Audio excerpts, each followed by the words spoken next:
वचन कहता है अच्छा है कि तुम शादी मत करो, पर अगर करो तो उसकी फिर कंडीशन, फिर तुम कुंवारों की तरह नहीं जी सकते, वही तुम्हारी जिम्मेवारी है। पौलुस ने कहा अच्छा है कि तुम शादी ना करो, लेकिन व्यभिचार के डर से कहता शादी करो।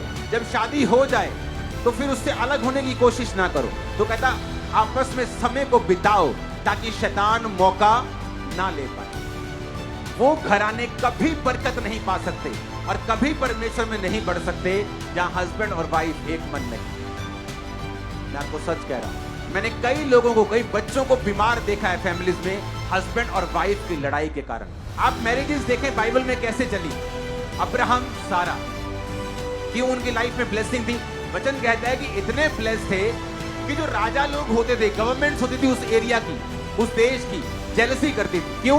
क्योंकि उनकी जो वेल्थ थी अब्राहम की गवर्नमेंट से भी ज्यादा थी। आप देखो अब्राहम के पास इतनी सेना थी, उसके हाउस होल्ड में ही इतना स्टाफ था। बाइबल कहती है कि अब्राहम जब वो राजा जो देशों को मार लेते थे, अब्राहम राजाओं को मार लेता था। अब्राहम को देखते हैं उसकी पत्नी सारा।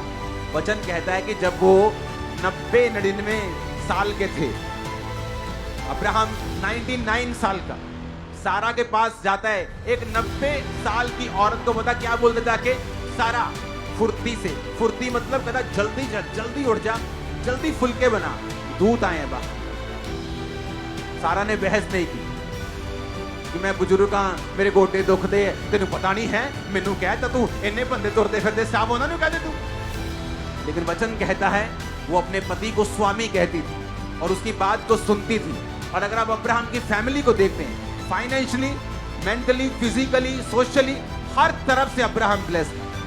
और परमेश्वर ने अब्राहम के बारे में कहा अब्राहम मेरा दोस्त है, क्योंकि अब्राहम अपने बाद अपने घराने को मुझ में चलने की आज्ञा देगा। आपको बैलेंस बना के रखना होगा। आपकी शादी आपकी वाइफ के साथ हुई है, उसकी शादी आपके साथ हुई है, पर आपके पिताजी के साथ, आपकी माताजी के साथ नहीं हुई। तो अगर आपकी वाइफ को आपको कुछ सिखाना है, वो आप सिखा सकते हैं। और जब आपकी वाइफ पर अटैक होते हैं आपकी फैमिली में, उसको प्रोटेक्ट करने का काम हस्बैंड का है।